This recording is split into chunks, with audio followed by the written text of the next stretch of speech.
Did you know the psychedelic 60s gave birth to cartoons so bizarre they'd never make it past today's network execs? From telepathic walruses to gun-toting cats, these animated oddities somehow made it onto morning TV while parents weren't looking. What were they thinking?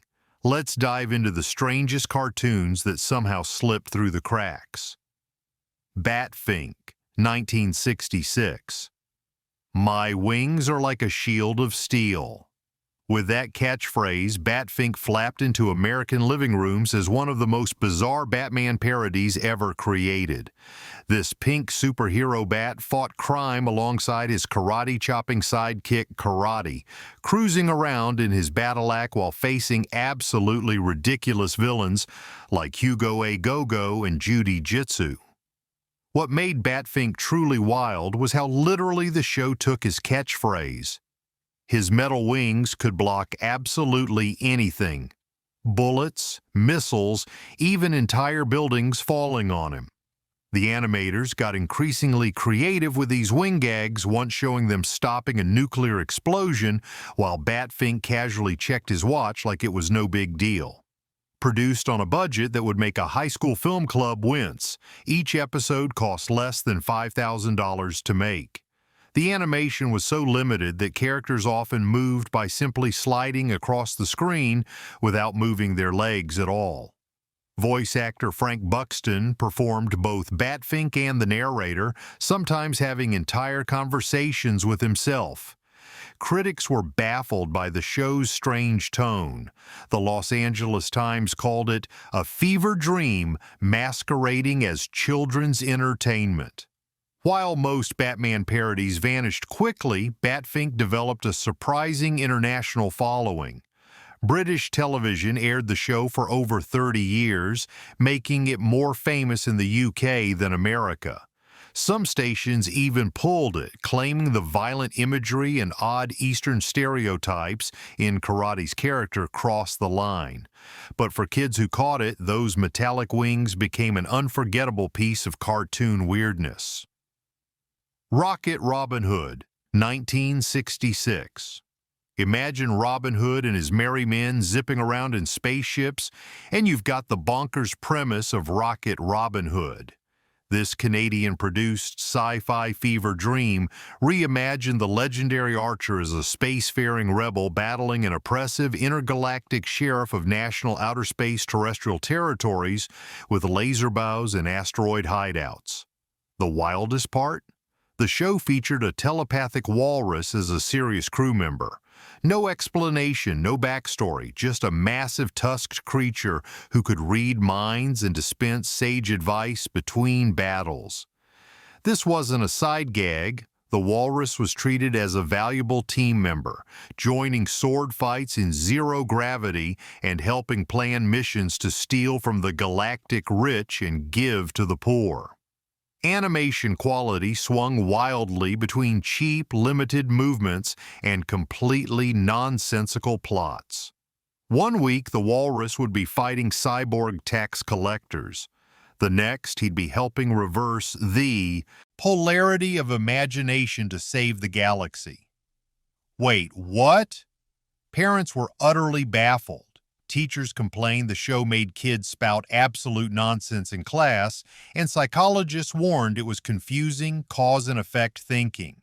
The CBC eventually pulled the plug, but not before airing episodes featuring villains from fictional nations portrayed in ways that sparked international complaints.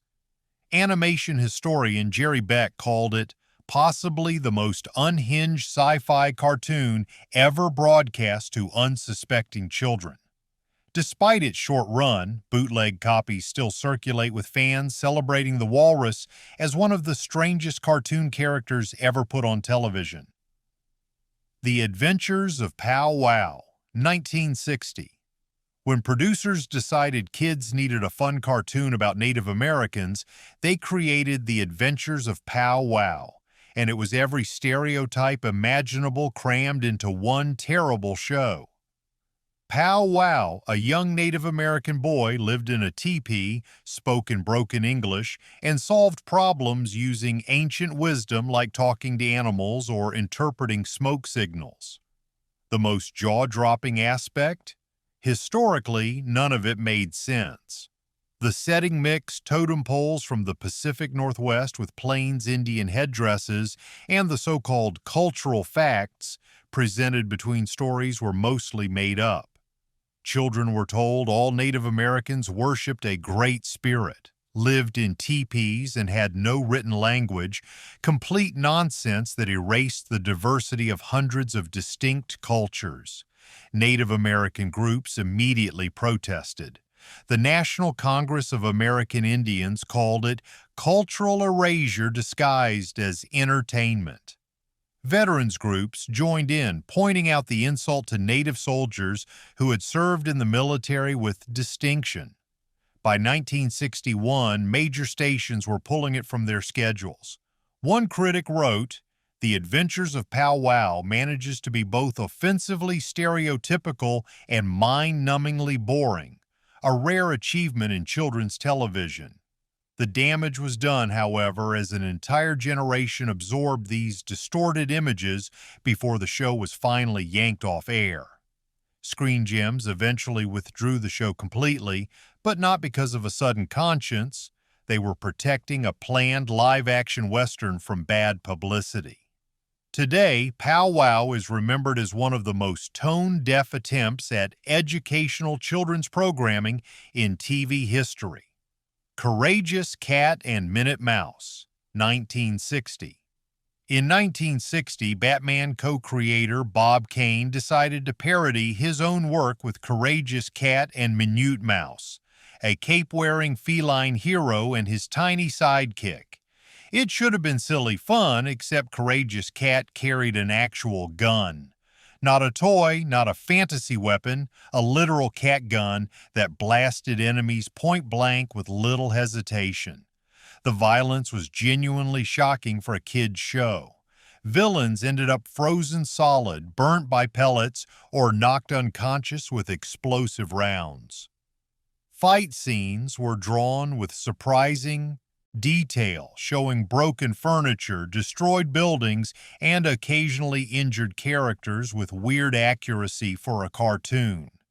Parents flooded the National Association of Broadcasters with complaints, especially when reports came in of kids making homemade cat guns and play shooting each other after school. The show's moral compass didn't help matters.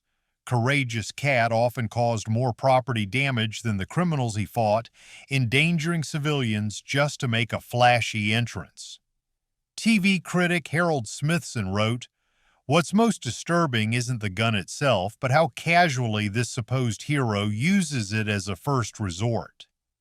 Is this the lesson we want children learning?" Stations started dropping it, and while some markets kept it running for a few years, the combination of violence and moral ambiguity eventually sank it. Unlike his sidekick Minute Mouse, who served as a full participant in the chaos, scaling walls and launching surprise attacks that caused even more destruction. Together, they created a cartoon that made Batman look positively restrained. Milton the Monster, 1965. Debuting in 1965, Milton the Monster was Hanna-Barbera's attempt at a lighthearted Frankenstein spoof. Created by Professor Weirdo in a bubbling cauldron, Milton was meant to be a terrifying creature, except the professor accidentally poured in too much tincture of tenderness, making him gentle and polite instead of scary. The most bizarre aspect? Milton lived with other genuinely creepy monsters, including Heebie and Jeebie, a pair of bumbling henchmen, and a talking skull who gave advice while floating around the castle. The humor leaned on visual gags, puns, and Milton's overly friendly nature clashing with his spooky surroundings, creating a seriously weird tonal mismatch. While harmless in concept, the show's pacing and odd mix of horror and sweetness completely confused younger audiences. Some found Milton endearing, Others found him deeply unsettling, especially when episodes abruptly shifted from cheerful to creepy without warning. One minute, Milton would be helping an old lady cross the street. The next, Professor Weirdo would be cackling maniacally while mixing potions to create a new monster. Critics at the time didn't know who the show was for. TV Guide wrote, "Too silly for adults, too strange for many kids, Milton the Monster exists in a peculiar limbo of animation that satisfies neither audience." Religious groups in certain regions protested what they perceived as mocking sacred ideas about life and death. It ran for just one season, but Milton's wide, toothy grin and awkward politeness made him one of the most memorably strange characters of the era. He remains a cult favorite among fans of vintage monster comedy, proving that even failed experiments can find their audience decades later. Super President, 1967. Yes, this was an actual cartoon. In 1967, NBC aired Super President, a Saturday morning series where the President of the United States moonlighted as a full-fledged superhero. Between cabinet meetings and state dinners, he secretly fought crime, battled aliens, and saved the planet on a regular basis. His powers were a grab bag of comic book cliches: super strength, rubber-like stretching abilities, and even the ability to transform into any material from steel to glass to pure energy. The explanation? He was hit by a cosmic storm while rock climbing. Obviously. On paper, it might have worked as a lighthearted spoof. In execution, the show played it surprisingly straight. Episodes had the president abruptly leaving the Oval Office mid-crisis to punch out giant robots, stop volcanic eruptions, or wrestle sea monsters, all while somehow keeping his identity secret despite vanishing during every major emergency. Critics didn't know what to make of it. Time magazine called it possibly the most bizarre concept ever greenlit for children's television, while others, including real politicians, called it inappropriate to depict the commander-in-chief as a cartoon action hero. Parents complained about the level of violence for a kid's show, and ratings sank fast. NBC pulled the plug after one season, and Super President quickly faded into obscurity. Today, it's remembered as one of the most bizarre and ambitious blends of politics and Saturday morning animation, proof that the 1960s weren't afraid to try almost anything on TV, no matter how strange it sounded. Frankenstein Jr. and the Impossibles, 1966, talk about a wild concept mashup. Half the show followed Frankenstein Jr., a giant robot created by a boy genius to fight crime. The other half featured the Impossibles, a rock band whose members secretly transformed into superheroes.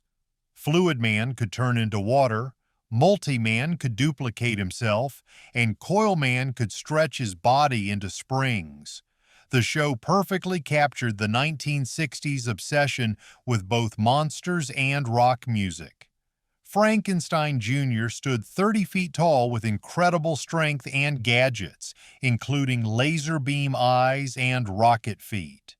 Meanwhile, the Impossibles performed at concerts only to rush off stage mid-song when their Impossibles Alert ring sounded, a concept kids absolutely love to reenact on playgrounds across America. Behind the scenes, animation legend Alex Toth hated working on the Impossibles, calling them the worst character designs I've ever been forced to create. Network executives demanded countless revisions, wanting them to appeal to both Beatles fans and superhero enthusiasts. The result was a bizarre hybrid that confused marketing teams but delighted kids. TV critics were merciless.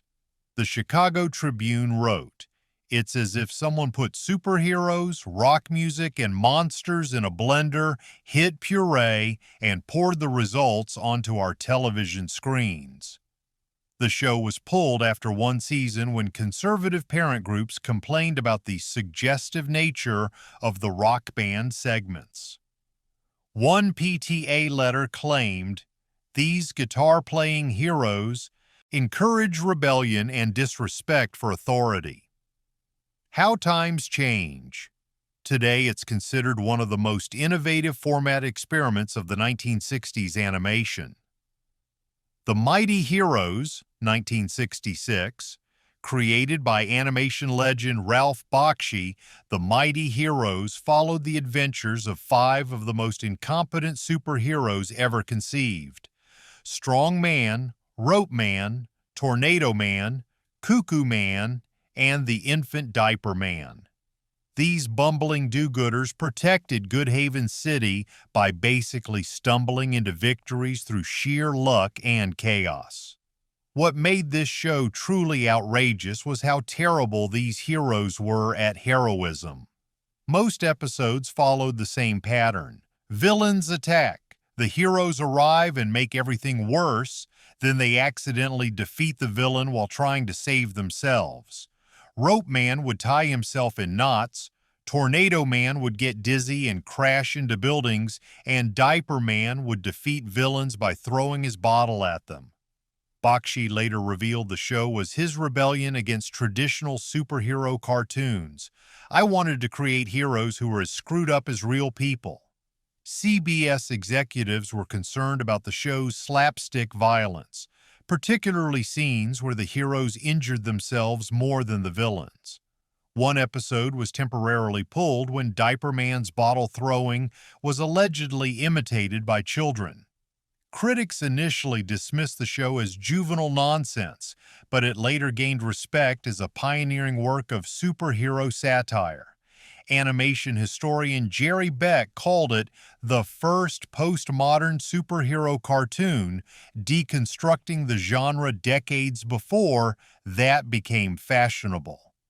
Though it lasted only 20 episodes, the Mighty Heroes influenced generations of comedic superheroes from The Tick to One Punch Man, proving that sometimes the weirdest concepts have the longest cultural reach. Sinbad Jr., 1965. Imagine a cartoon about the son of the legendary sailor Sinbad, but set in the modern-day Middle East of the 1960s. Right in the middle of political tensions. That was the setup for Sinbad Jr., complete with a talking parrot sidekick named Salty, who spoke in outdated jazz slang.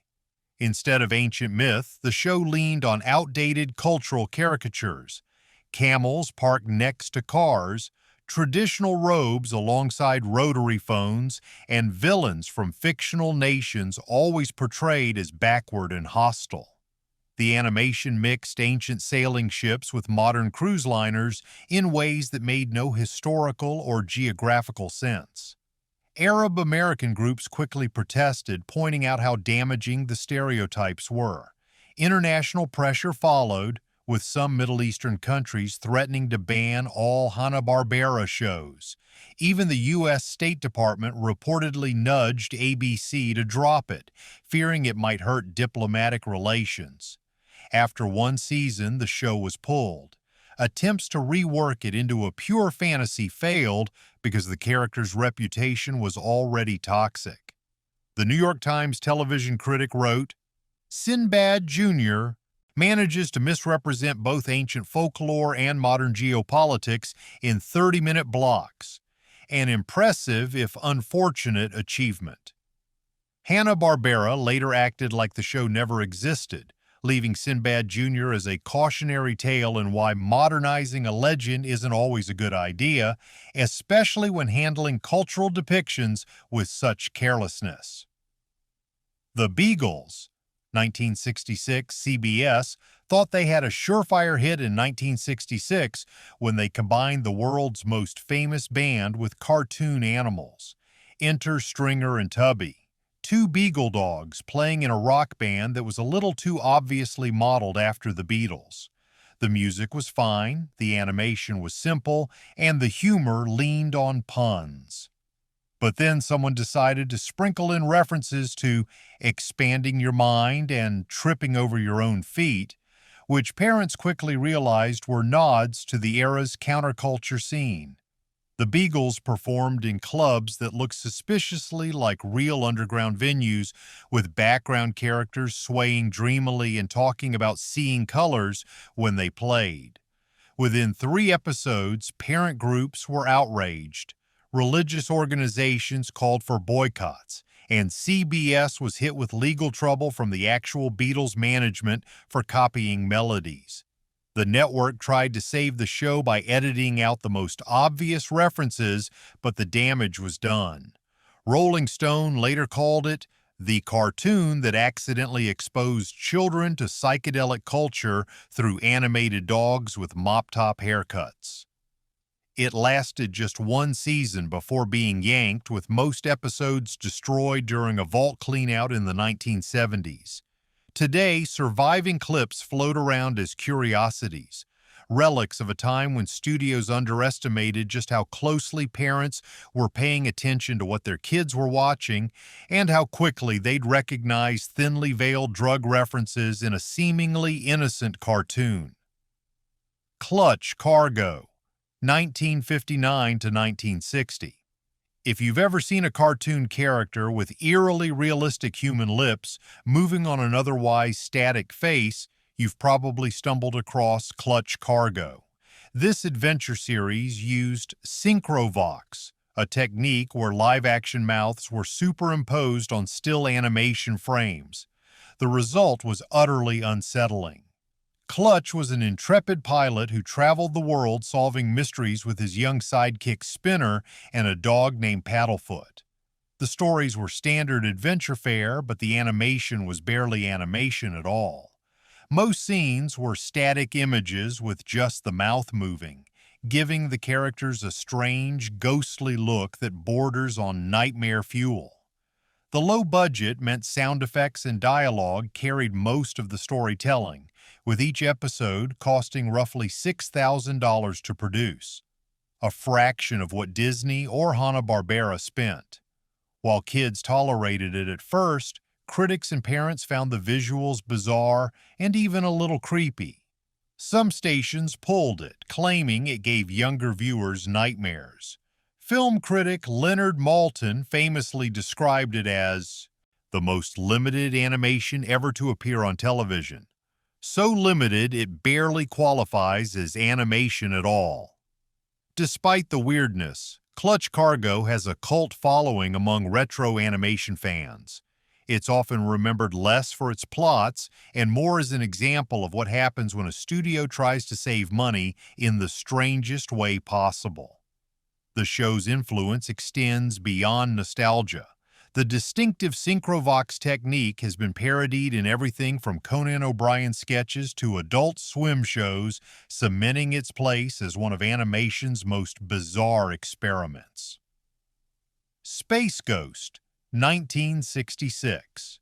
Picture this: a superhero patrolling space in a white suit with the power to turn invisible and shoot energy beams from his wrists. Space Ghost wasn't just another cartoon, it was a revolution in design and animation that pushed boundaries in ways that shocked parents and network executives alike. Created by legendary artist Alex Toth, this cosmic crusader fought intergalactic villains with his sidekicks Jan, Jace, and their pet monkey Blip. What made Space Ghost truly ahead of its time was its sophisticated art style and atmospheric music. The show pioneered limited animation techniques that would influence cartoons for decades, with each frame looking like a comic book come to life. CBS executives initially loved Space Ghost, but panicked when parents complained it was too intense for Saturday mornings. The villains, especially the insect-like Zorak with his glowing red eyes, gave kids nightmares. One mother in Ohio wrote, "My son hasn't slept properly since seeing that giant mantis creature." Critics were divided. Science fiction author Ray Bradbury praised the show's genuine sense of cosmic wonder, while traditional publications labeled it too frightening for children. The show disappeared after just 20 episodes, only to be reborn in the 1990s as the surreal talk show Space Ghost Coast to Coast on Adult Swim. Animation historian Mark Evanier noted, Space Ghost was probably the first cartoon that scared parents more than it scared children. Kids loved the intensity that adults found disturbing. Its distinctive visual style and serious tone set it apart from the slapstick comedy dominating Saturday mornings. Johnny Quest, 1964.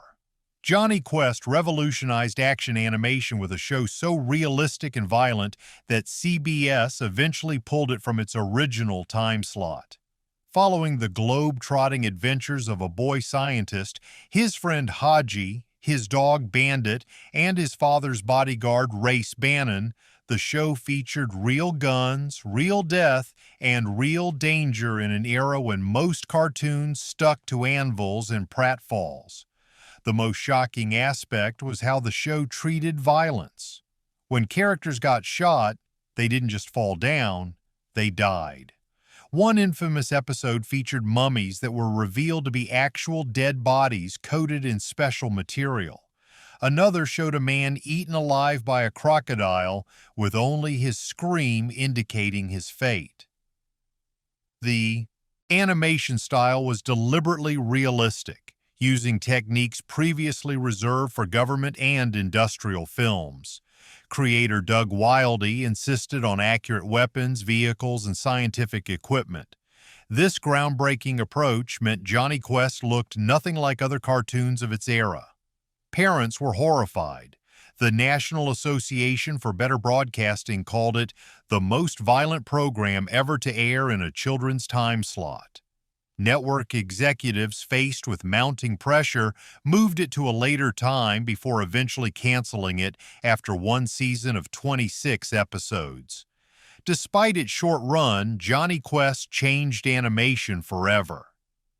Critic Maurice Horn wrote, Johnny Quest dared to suggest animation could be dramatic rather than merely comedic, and action cartoons have followed its blueprint ever since.